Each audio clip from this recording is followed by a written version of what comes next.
Hello students, welcome to study live with Raunak. आशा करती हूँ कि आप लोग स्वस्थ और मस्त होंगे और निरंतर अपने एग्जाम की तैयारी में लगे होंगे। तो ज्यादा वक्त बर्बाद ना करते हुए हम आज के मॉक टेस्ट को सॉल्व करेंगे। तो जो लोग चैनल पे नए हैं उनसे मेरी एक छोटी सी रिक्वेस्ट है कि प्लीज चैनल को सब्सक्राइब कर लीजिए और अगर आपको ये वीडियो पसंद आती है तो प्लीज एक लाइक जरूर करिएगा, ठीक है? क्योंकि यहाँ हम आपको बेहतरीन जीके के टेस्ट प्रोवाइड कराए जाते हैं जो आपके लिए सभी एग्जाम में बहुत हेल्पफुल होंगे, ठीक है? तो प्लीज सब्सक्राइब जरूर कर लीजिएगा और अपने फ्रेंड के साथ वीडियो को शेयर और लाइक जरूर करिएगा। तो चलिए शुरू करते हैं अपने मॉक टेस्ट को। पहला प्रश्न जो कि स्क्रीन पे आपको नजर ही आ रहा है कि स्वराज पार्टी का गठन किया गया था। पहला क्वेश्चन आपसे पूछ रहा है कि स्वराज पार्टी का गठन किसके द्वारा किया गया था। तो आपके ऑप्शन है बीजी तिलक एवं महात्मा गांधी द्वारा, विपिन चंद्रपाल, लाला लाजपत राय द्वारा, CR दास, पंडित मोतीलाल नेहरू द्वारा या सरदार पटेल तथा राजेंद्र प्रसाद द्वारा। तो आपका राइट आंसर हो जाएगा ऑप्शन नंबर CR दास तथा पंडित मोतीलाल नेहरू द्वारा स्वराज पार्टी का गठन किया गया था। किसके द्वारा? CR दास तथा पंडित मोतीलाल नेहरू द्वारा। यहाँ CR दास से आपका तात्पर्य चित्तरंजन दास से है, जो देश बंधु के नाम से भी जाने जाते हैं। किस नाम से? CR दास से आपका अभिप्राय चित्तरंजन दास है। क्या है? चित्तरंजन दास और मोतीलाल नेहरू ने स्वराज पार्टी का गठन किया था। और कब किया था? तो 1 जनवरी 1923 को स्वराज पार्टी का गठन किया गया था। इसके द्वारा? CR दास तथा पंडित मोतीलाल नेहरू द्वारा। चलिए आगे बढ़ेंगे, नेक्स्ट क्वेश्चन लेंगे अपना हम। और क्वेश्चन नंबर दूसरा है आपका हरिजन सेवक संघ। आपसे पूछ रहा है हरिजन सेवक संघ किसके द्वारा संगठित किया गया था। ऑप्शन है आपकी राजा राम मोहन द्वारा, डॉक्टर BR अम्बेडकर द्वारा, महात्मा गांधी द्वारा या एनी बेसेंट द्वारा। तो आपका राइट आंसर हो जाएगा option number C, Mahatma Gandhi द्वारा हरिजन सेवक संघ की स्थापना की गई थी सन 1932 में। ठीक है, कब की गई थी? सन 1932 में महात्मा गांधी द्वारा हरिजन सेवक संघ की स्थापना की गई थी। चलिए आगे बढ़ेंगे, क्वेश्चन नंबर तीसरा लेंगे हम कि बंधुआ मजदूरी पे रोक अधिनियम पास हुआ था। आपसे पूछ रहा है बंधुआ मजदूरी अधिनियम जो था उस पर रोक कब लगाई गई थी। तो आपका राइट आंसर हो जाएगा ऑप्शन नंबर B, 1976 में बंधुआ मजदूर प्रथा समापन अधिनियम को लागू किया गया, जिसपे बंधुआ मजदूरी पर रोक लगाई गई थी। ठीक है, बंधुआ मजदूरी रोक अधिनियम 1976 में पारित हुआ। ठीक है, कब पारित हुआ? 1976 में इसे पारित किया गया और इसके द्वारा ही जो कुप्रथा थी बंधुआ मजदूरी, उस पर रोक लगाई गई। ठीक है, चलिए आगे बढ़ेंगे, क्वेश्चन नंबर 4 लेंगे अपना हम कि दिल्ली के किस सुल्तान ने सिकंदर-ए-शानी की उपाधि धारण की थी। ऑप्शन है बलबन, अलाउद्दीन खिलजी, मोहम्मद बिन तुगलक या सिकंदर लोदी। तो आपका राइट आंसर हो जाएगा option number B, Alauddin Khilji को सिकंदर-ए-शानी के नाम से भी जानते हैं। ठीक है, अलाउद्दीन खिलजी ने सिकंदर-ए-शानी की उपाधि धारण की थी। आपका राइट आंसर है अलाउद्दीन खिलजी। चलिए आगे बढ़ेंगे, क्वेश्चन नंबर 5 लेंगे अपना हम। द ऑडेसिटी ऑफ होप के लेखक आपसे पूछ रहे हैं किसके? द ऑडेसिटी ऑफ होप जो पुस्तक है वो किसके द्वारा लिखी गई है। तो इसका राइट आंसर हो जाएगा option number B, Barack Obama द्वारा लिखी गई है द ऑडेसिटी होप। चलिए नेक्स्ट क्वेश्चन लेते हैं, क्वेश्चन नंबर 6 जल्दी सॉल्व करेंगे क्योंकि अब जो समय है वो सीधे मॉक टेस्ट सॉल्व करने का है। आपके पास जो एक्सप्रेशन का समय था वो अब नहीं है, क्योंकि अब आपको जितना समय है उसमें मॉक टेस्ट देने हैं और अपनी तैयारी को परखना है। तो क्वेश्चन नंबर 6 आपको नजर आ रहा है कि निम्नलिखित में से किसने असहयोग आंदोलन के दौरान विदेशी कपड़ों को जलाया जाना एक निष्ठुर बर्बादी बताया था। तो आपका राइट आंसर हो जाएगा option number A, Rabindranath Tagore द्वारा ये कहा गया था। ठीक है, कि विदेशी कपड़ों को जलाना एक निष्ठुर बर्बादी है। ठीक है, इसके द्वारा रविन्द्रनाथ टैगोर द्वारा असहयोग आंदोलन के दौरान विदेशी कपड़ों को जलाया जाना एक निष्ठुर बर्बादी बताया गया था। ऑप्शन नंबर A आपका राइट है। चलिए अगला क्वेश्चन लेंगे, क्वेश्चन नंबर 7 आपको नजर आ रहा है देव समाज का संस्थापक निम्न में कौन था। आपसे देव समाज का संस्थापक पूछ रहे हैं, तो इसका राइट आंसर हो जाएगा option number C, Shiv Narayan Agnihotri. कौन? शिव नारायण अग्निहोत्री देव समाज के संस्थापक थे। 1887 में इन्होंने देव समाज की स्थापना की थी। ठीक है, और ये 1887 से पहले ब्रह्म समाज से जुड़े हुए थे, लेकिन फिर इन्होंने 1887 में शिव नारायण अग्निहोत्री ने देव समाज की स्थापना की। ठीक है, और ब्रह्म समाज आपका राजा राम मोहन द्वारा स्थापित है। चलिए नेक्स्ट क्वेश्चन लेते हैं, क्वेश्चन नंबर 8 लेंगे अपना हम कि दरमा एवं व्यास घाटियों को जोड़ने वाला दर्रा है। ऑप्शन है सिनला, ऊंटा, जातिया, रामल। तो आपका राइट आंसर हो जाएगा ऑप्शन नंबर A जो आपको नजर आ रहा है सिनला दर्रा। ठीक है, सिनला दर्रा दरमा एवं व्यास घाटियों को जोड़ने वाला एक दर्रा है और ये कहाँ है? तो ये उत्तराखंड कहाँ पड़ता है? आपको पता है ये उत्तराखंड और तिब्बत की सीमा पर पड़ता है ये सिनला दर्रा। कहाँ? उत्तराखंड और तिब्बत की सीमा पर पड़ता है ये सिनला दर्रा जो दरमा और व्यास घाटियों को जोड़ता है। ठीक है, चलिए अगला क्वेश्चन लेंगे, क्वेश्चन नंबर 9 आपका लेंगे हम कि भारत के संविधान के अंतर्गत आर्थिक योजना विषय है। आपसे पूछ रहा है कि आर्थिक योजना का जो विषय है वो संविधान में कौन सी सूची के अंतर्गत आता है। तो आपको ऑप्शन है राज्य सूची, संघ सूची या संवर्ती सूची या किसी सूची में निर्दिष्ट नहीं है। तो आपका राइट आंसर हो जाएगा ऑप्शन नंबर सी, जो आपको नजर आ रहा है कि भारत के संविधान के अंतर्गत आर्थिक योजना का जो विषय है वो समवर्ती सूची में आता है। किस में आता है? समवर्ती सूची में आता है।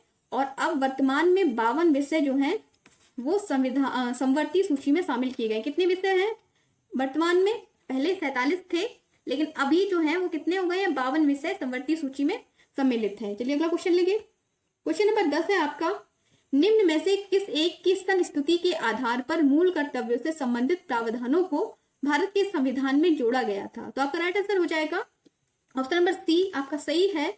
स्वर्ण सिंह समिति की सिफारिश पर जो मूल कर्तव्य थे उन्हें भारत के संविधान में जोड़ा गया था। स्वर्ण सिंह समिति और 42वें जो संविधान 1976 में जो 42वां संविधान संशोधन हुआ था उसके आधार पे और स्वर्ण सिंह समिति के आधार पर मूल कर्तव्य को भारत के संविधान में जोड़ा गया था। ठीक है, चलिए आगे बढ़ेंगे। क्वेश्चन नंबर 11 है आपका, समताप मंडल में ओजोन परत का क्या कार्य है। तो आपका राइट आंसर हो जाएगा इसका ऑप्शन नंबर डी, जो आपको नजर आ रहा है कि भूतल पर पराबैंगनी विकिरण पात को थामना। ठीक है, ये ऑप्शन से रिलेटेड आपको इसकी भाषा थोड़ी अजीब लग रही होगी। अगर सरल भाषा में कहें तो ओजोन परत का कार्य है कि जो सूर्य से पराबैंगनी घातक किरणें आती हैं उससे मानव जाति एवं सभी पशुओं और सभी जो होते हैं पशु पक्षी पौधों से ओजोन मतलब पराबैंगनी घातक किरणों से रक्षा करना। ठीक है, सूर्य द्वारा जो किरणें आती हैं उससे हम लोगों की रक्षा करना, वो कार्य होता है ओजोन परत का, जो कि समताप मंडल में पाई जाती है। ठीक है, चलिए नेक्स्ट क्वेश्चन लेंगे। क्वेश्चन नंबर 12 कि विश्व वन्य जीव दिवस मनाया जाता है। ऑप्शन है 3 मार्च को, 2 मई को, 5 जून को या 21 जून को। तो आपका राइट आंसर हो जाएगा ऑप्शन नंबर ए, विश्व वन्य जीव दिवस आपका 3 मार्च को मनाया जाता है। कब मनाया जाता है? 3 मार्च को मनाया जाता है। और इस बार विश्व वन्य जीव दिवस 2023 की थीम थी वन्य जीव संरक्षण के लिए साझेदारी। इस बार 2023 की थीम थी वन्य जीव संरक्षण के लिए साझेदारी। ये 2023 की विश्व वन्य जीव दिवस की थीम थी, जो कि 3 मार्च को मनाया जाता है। ठीक है, चलिए आगे बढ़ेंगे।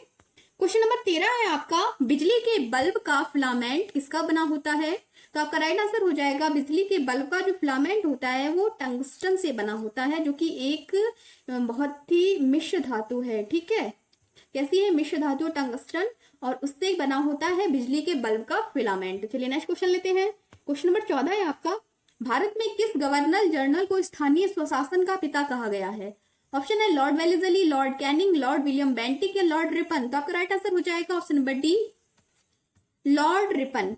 भारत में लॉर्ड रिपन को स्थानीय स्वशासन का पिता कहा गया है। किसे? लॉर्ड रिपन को, क्योंकि इसने 1882 में एक प्रस्ताव पारित किया था। क्या पारित किया था? 1882 में एक प्रस्ताव पारित किया था। उस प्रस्ताव के आधार पर भारत में नगरपालिका शासन के लोकतांत्रिक रूपों का निर्धारण किया गया था, और इसीलिए इसे स्थानीय स्वशासन का पिता कहा गया। किसे? लॉर्ड रिपन को। चलिए अगला क्वेश्चन लेंगे। क्वेश्चन नंबर 15 पे चलते हैं कि किस स्मारक से गौतम बुद्ध ने दुनिया के लिए बौद्ध धर्म के अपने दिव्य ज्ञान का प्रचार किया था। आपसे पूछ रहा है कि गौतम बुद्ध ने दुनिया के लिए बौद्ध धर्म का जो प्रचार था वो किस स्मारक द्वारा किया था। ऑप्शन है हुमायूं का मकबरा, महाबोधि मंदिर परिसर, कुतुब मीनार या लाल किला परिसर। तो आपका राइट आंसर हो जाएगा ऑप्शन नंबर बी, महाबोधि मंदिर परिसर के द्वारा गौतम बुद्ध ने दुनिया में अपने बौद्ध धर्म का दिव्य ज्ञान का प्रचार किया था। ठीक है, किसके द्वारा? महाबोधि मंदिर परिसर। और ये आपका है कहाँ? तो ये आपका बोध गया बिहार में है ये। ठीक है, बोध गया बिहार में है महाबोधि मंदिर परिसर। चलिए आगे बढ़ेंगे। क्वेश्चन नंबर 16 है आपका, 13 ताली का लोक नृत्य है। आपसे पूछ रहा है 13 ताली जो लोक नृत्य है वो किस राज्य का है। छत्तीसगढ़, मध्य प्रदेश, मणिपुर या राजस्थान। तो आपका राइट आंसर हो जाएगा ऑप्शन नंबर डी, राजस्थान। 13 ताली जो है वो आपका राजस्थान का लोक नृत्य है, और ये राजस्थान की कामड़ जाति द्वारा किया जाता है। किस कामड़ जाति द्वारा राजस्थान की किया जाता है? जिसमें कामड़ जाति की स्त्रियां अपने शरीर पर 13 मंजीरे बांध के, क्या करके? 13 मंजीरे बांध कर नृत्य करती हैं अपने शरीर पर, इसीलिए बांध कर नृत्य करती हैं। राजस्थान की कामड़ जाति की स्त्रियां, इसीलिए इसे 13 ताली नृत्य कहा जाता है। तो आपका राइट आंसर हो जाएगा ऑप्शन नंबर डी, राजस्थान का लोक नृत्य है 13 ताली। चलिए नेक्स्ट क्वेश्चन लेंगे। क्वेश्चन नंबर 17 है, इनमें से कौन सा भारत का सबसे पहला एकमात्र केंद्र शासित प्रदेश है जहां का सारा कामकाज पूर्णतः सौर ऊर्जा से संचालित होता है? ठीक है, आपसे पूछ रहा है ऐसा कौन सा एकमात्र केंद्र शासित प्रदेश है जहां पर सभी जो कार्य हैं वो सौर ऊर्जा द्वारा संचालित होते हैं। तो आपका राइट आंसर हो जाएगा आपको ऑप्शन नंबर डी, जो आपका नजर आ रहा है दीव। ठीक है, दीव में 100% सौर ऊर्जा द्वारा सभी कार्य को संचालित किया जाता है। किसके? दीव में 100% सौर ऊर्जा का उपयोग किया जाता है। चलिए अगला क्वेश्चन लेंगे। क्वेश्चन नंबर 18 है आपका कुडनकुलम परियोजना। ठीक है, ये प्रीवियस ईयर का क्वेश्चन भी है। ये कुडनकुलम परियोजना किस राज्य में स्थित है? तो आपका राइट आंसर हो जाएगा ऑप्शन नंबर बी, कुडनकुलम परियोजना आपकी तमिलनाडु में स्थित है। कहाँ स्थित है? तमिलनाडु में स्थित है। ये एक नाभिकीय विद्युत परियोजना, क्या है ये? एक नाभिकीय विद्युत परियोजना है। नाभिकीय विद्युत परियोजना है तमिलनाडु में, कुडनकुलम। ठीक है, चलिए अगला क्वेश्चन लेंगे। क्वेश्चन नंबर 19 है आपका, अवध के निम्नलिखित में से किस नवाब ने लखनऊ में बड़ा इमाम बाड़ा बनवाया है? असफ उद्दौला, आसिफ जहां मिर्जा, शुजा उद्दौला या यामिन उद्दौला? तो आपका राइट आंसर हो जाएगा Asaf ud-Daula, option number A. Asaf ud-Daula ने लखनऊ में बड़ा इमाम बाड़ा का निर्माण कराया है। ठीक है, किसने? असफ उद्दौला ने। आपका ऑप्शन नंबर ए राइट है। क्वेश्चन नंबर 20 लेंगे और वीडियो को आप लोग प्लीज पूरा देखा कीजिए क्योंकि सभी जो क्वेश्चंस हैं वो बहुत ही इंपॉर्टेंट हैं। स्किप कर देंगे आप तो आपका कोई ना एक क्वेश्चन जरूर छूट जाएगा और फिर पता नहीं कौन सा क्वेश्चन आपके एग्जाम में आ जाए, है ना। इसलिए अगर आप पढ़ रहे हैं तो मन से पढ़िए और वीडियो को पूरा देखिए। ठीक है, चलिए क्वेश्चन नंबर 20 है आपका, प्रसिद्ध संगीतकार उस्ताद बिस्मिल्लाह खान किस संगीत वाद्य यंत्र से संबंधित थे? तो आपका राइट आंसर हो जाएगा इसका ऑप्शन नंबर डी, शहनाई। किस यंत्र से संबंधित थे उस्ताद बिस्मिल्लाह खान? ये एक प्रसिद्ध शहनाई वादक थे और इन्हें 2001 में भारत रत्न से भी सम्मानित किया गया था। किससे? 2001 में इन्हें भारत रत्न दिया गया है बिस्मिल्लाह खान को, जो कि वे एक प्रसिद्ध शहनाई वादक थे। चलिए अगला क्वेश्चन लेते हैं। क्वेश्चन नंबर 21, निम्नलिखित में कौन सा स्थान कांच की चूड़ियों और कांच की वस्तुओं के उत्पादन के लिए जाना जाता है? तो ये आपका राइट आंसर हो जाएगा, ये उत्तर प्रदेश का जो फिरोजाबाद है, उत्तर प्रदेश का फिरोजाबाद जिला, जिसे हम कांच की नगरी या चूड़ियों की नगरी के नाम से भी जानते हैं, वो कांच की चूड़ियों और कांच की वस्तुओं के उत्पादन के लिए जाना जाता है। क्या? फिरोजाबाद आपका राइट आंसर है। चलिए नेक्स्ट क्वेश्चन लेंगे। क्वेश्चन नंबर 22 पढ़ने से पहले एक मेरी फिर से छोटी सी रिक्वेस्ट है कि प्लीज प्लीज प्लीज चैनल को सब्सक्राइब जरूर कर लीजिए। हम आपके लिए, हमारा प्रयास रहता है कि हम आपके लिए अच्छे से अच्छा मॉक टेस्ट जीके का ला सके, क्योंकि ये क्वेश्चन जो हैं वो सभी बहुत महत्वपूर्ण हैं। तो प्लीज सब्सक्राइब जरूर कर लीजिएगा और अपने फ्रेंड के साथ शेयर कर दीजिए और वीडियो पसंद आ रही हो तो एक लाइक जरूर कीजिएगा। तो क्वेश्चन नंबर 22 है आपका, निम्नलिखित में कौन सा नृत्य उत्तर प्रदेश से संबंधित नहीं है? तो आपका ये चरकुला, मयूर और रासलीला, ये तीनों नृत्य आपके उत्तर प्रदेश से संबंधित हैं। बट ये आपका ये ऑप्शन नंबर बी, कठपुतली नाच जो है ये आपका नहीं है उत्तर प्रदेश से संबंधित। ठीक है, क्योंकि कठपुतली नाच है आपका राजस्थान का है, ये राजस्थान का नृत्य है। और अन्य जो आपको तीन है, चरकुला, मयूर और रासलीला, ये आपके उत्तर प्रदेश से संबंधित है। तो आपका राइट आंसर क्या है? इसमें संबंधित नहीं है पूछ रहा है, तो आप लोग क्वेश्चन ध्यान से पढ़ा करिए। तो राइट है इसका, कठपुतली नाच जो है वो आपका नहीं है। चलिए अगला क्वेश्चन लेंगे। Question number 23। तो क्वेश्चन नंबर 23 है आपका, निम्न सार्वजनिक उपक्रम में से कौन सा महारत्न नहीं है? आपसे पूछ रहा है कि ये जो कंपनियां दी गई हैं इनमें महारत्न कंपनी कौन सी नहीं है? तो ऑप्शन है आपके भेल, गेल, सेल या बीएसएनएल। तो आपके ऊपर की जो ये तीन आपको नजर आ रही हैं, ठीक है, ये तीनों जो है ये महारत्न कंपनियां हैं। कौन सी? भेल, गेल और सेल, ये महारत्न कंपनियां हैं।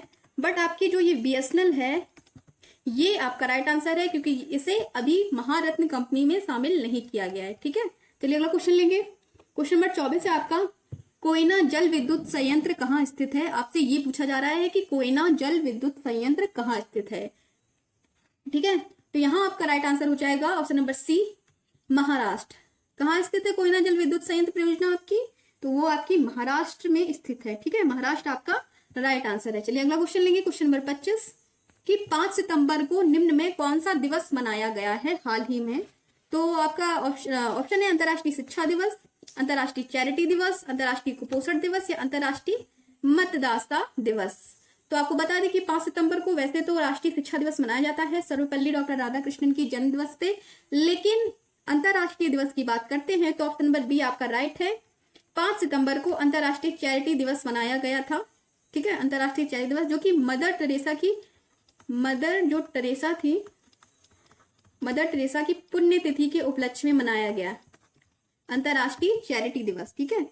अंतर्राष्ट्रीय चैरिटी दिवस 5 सितंबर को मदर टेरेसा की पुण्य तिथि पर मनाया गया है। चलिए अगला क्वेश्चन लेंगे। क्वेश्चन नंबर 26 है आपका, भारतीय अंतरिक्ष अनुसंधान संगठन, जिसे हम इसरो के नाम से भी जानते हैं, 2 सितंबर 2023 को देश के पहले किस नाम के सूर्य मिशन की सफलतापूर्वक लॉन्चिंग की है।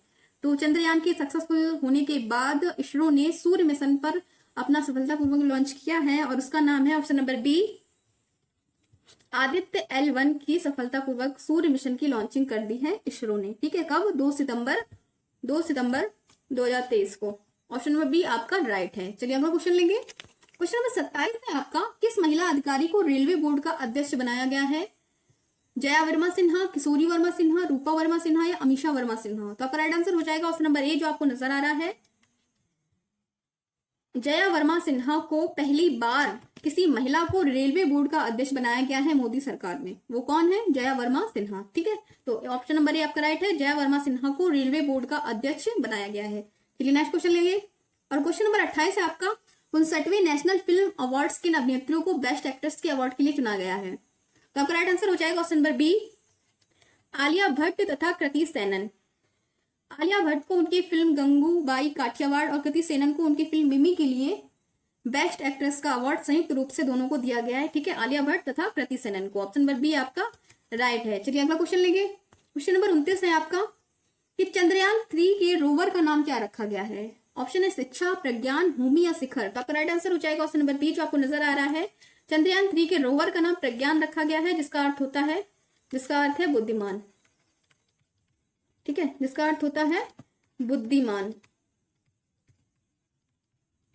तो चंद्रयान 3 के रोवर का नाम प्रज्ञान रखा गया है और जिसका अर्थ होता है बुद्धिमान। चलिए नेक्स्ट क्वेश्चन लेते हैं। क्वेश्चन नंबर 30 है आपका, ऊनी वस्त्रों का निर्माण करने वाली प्रसिद्ध मिल लाल इमली प्रदेश के किस नगर में है? लाल इमली मिल जो है, ये पूछ रहा है किस नगर में है। तो ये आपकी मिल जो है बहुत प्रसिद्ध मिल है, ऊन मिल है, ये आपकी कानपुर में पड़ती है। कहाँ है? कानपुर में है आपकी लाल इमली मिल ऊन की, ठीक है, जिसे ब्रिटिश सरकार द्वारा बनाया गया था, ठीक है। किसके द्वारा बनाया गया था?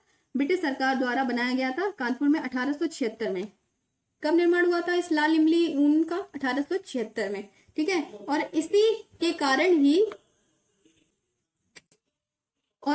के कारण ही कानपुर को मैनचेस्टर ऑफ पूरब कहा जाने लगा। किसके कारण? लाल इमली मिल के कारण ही मैनचेस्टर ऑफ पूरब कानपुर को जाना जाने लगा। चलिए अगला क्वेश्चन लेंगे। क्वेश्चन नंबर 31 पे चलते हैं, कि उत्तर प्रदेश में समाजवादी पेंशन योजना का प्रारंभ कब हुआ था? आपसे पूछा जा रहा है उत्तर प्रदेश में समाजवादी पेंशन योजना का प्रारंभ की गई थी। तो आपका राइट आंसर हो जाएगा ऑप्शन नंबर सी, 2014-15 में अखिलेश यादव द्वारा, पूर्व मुख्यमंत्री हैं जो उत्तर प्रदेश की अखिलेश यादव द्वारा, उन्होंने समाजवादी पेंशन योजना प्रारंभ की थी 2014-15 में। चलिए अगला क्वेश्चन लेंगे। क्वेश्चन नंबर 32, कि धर्म चक्र प्रवर्तन की मुद्रा में बैठे हुए भगवान बुद्ध की प्रतिमा उत्तर प्रदेश के किस संग्रहालय में सुरक्षित है? ये आपसे पूछा जा रहा है। तो यहाँ पर आपका राइट आंसर हो जाएगा ऑप्शन नंबर डी, पुरातत्व संग्रहालय सारनाथ में धर्म चक्र प्रवर्तन की मुद्रा में बैठे भगवान बुद्ध की मूर्ति सुरक्षित रखी गई है। कहाँ पर? सारनाथ में जो संग्रहालय है पुरातत्व, वहां पर। चलिए अगला क्वेश्चन लेंगे। क्वेश्चन नंबर 33 है आपका, डेंगू बुखार में मानव शरीर में निम्नलिखित में से किसकी कमी हो जाती है? आपसे ये पूछा जा रहा है। तो आपका राइट आंसर हो जाएगा डेंगू बुखार, जो कि एंडीज मादा मच्छर द्वारा फैलता है। इसमें ऑप्शन नंबर बी, सबसे पहले प्लेटलेट्स की कमी होती है। किसकी? प्लेटलेट्स की कमी हो जाती है डेंगू बुखार में। चलिए नेक्स्ट क्वेश्चन लेते हैं। क्वेश्चन नंबर 34 है आपका, उत्तर प्रदेश में नक कटैया मेला कहाँ पर आयोजित किया जाता है? आपसे पूछ रहा है उत्तर प्रदेश में किस जिले में नक कटैया मेला का आयोजन होता है? तो यहाँ आपका राइट आंसर है ऑप्शन नंबर ए, वाराणसी में। वाराणसी के चेतगंज में नक कटैया मेला का आयोजन होता है। चलिए अगला क्वेश्चन है आपका, क्वेश्चन नंबर 35, उत्तर प्रदेश में अर्ध कुंभ का आयोजन कितने वर्ष के पश्चात किया जाता है? तो यहाँ पर आपका राइट आंसर हो जाएगा ऑप्शन नंबर डी, प्रत्येक 6 वर्ष के बाद अर्ध कुंभ का आयोजन किया जाता है और महाकुंभ का आयोजन प्रत्येक 12 वर्ष बाद किया जाता है।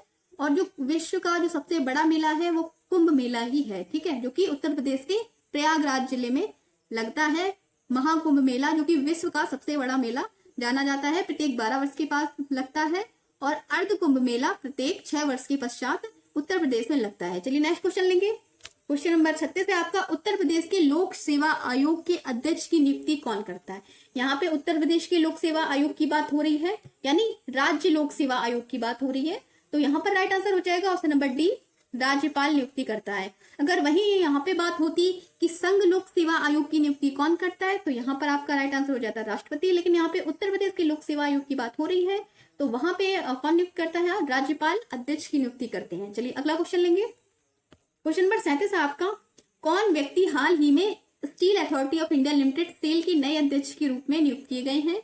ऑप्शन है अमरेंदु प्रकाश, राकेश चावला, अमित श्रीवास्तव, अनुज मसीह। तो आपका राइट आंसर हो जाएगा ऑप्शन नंबर ए, अमरेंदु प्रकाश ने हाल ही में सेल के नए अध्यक्ष के रूप में अपना पदभार संभाला है। कब से, 31 मई 2023 से सेल के नए अध्यक्ष के रूप में अपना पदभार संभाला है। किसने, अमरेंदु प्रकाश ने। चलिए अगला क्वेश्चन लेंगे। क्वेश्चन नंबर 38 लेते हैं कि हाल ही में किसे त्रिपुरा राज्य पर्यटन के नए ब्रांड एम्बेसडर के रूप में नियुक्त किया गया। आपसे पूछ रहा है कि किसे त्रिपुरा के नए पर्यटन जो है ब्रांड एम्बेसडर के रूप में नियुक्त किया गया है। तो यहाँ पर आपका राइट आंसर है option number B, Saurabh Ganguly को हाल ही में त्रिपुरा के नए राज्य पर्यटन के ब्रांड एम्बेसडर के रूप में नियुक्त किया। किसे, सौरभ गांगुली को। चलिए अगला क्वेश्चन लेंगे। क्वेश्चन नंबर 39 है आपका, प्रतिवर्ष दुनिया भर में विश्व मधुमक्खी दिवस वर्ल्ड बी डे जो है वो किस तारीख को मनाया जाता है। तो यहाँ आपका राइट आंसर हो जाएगा विश्व मधुमक्खी दिवस आपका 20 मई को मनाया जाता है। आप 20 से 20 याद कर सकते हैं, ठीक है, याद करने की ट्रिक आपको बता दी, 20 से 20 मई आप याद कर सकते हैं, ठीक। वर्ल्ड बी डे है तो 20 से 20 मई आप याद रख सकते हैं। विश्व मधुमक्खी दिवस 20 से 20 मई। और इसकी थीम बता दें तो इसकी थीम थी परागण, थीम थी आपकी परागण अनुकूल कृषि, परागण अनुकूल कृषि उत्पादन में शामिल मधुमक्खी, ये 2023 की थीम थी,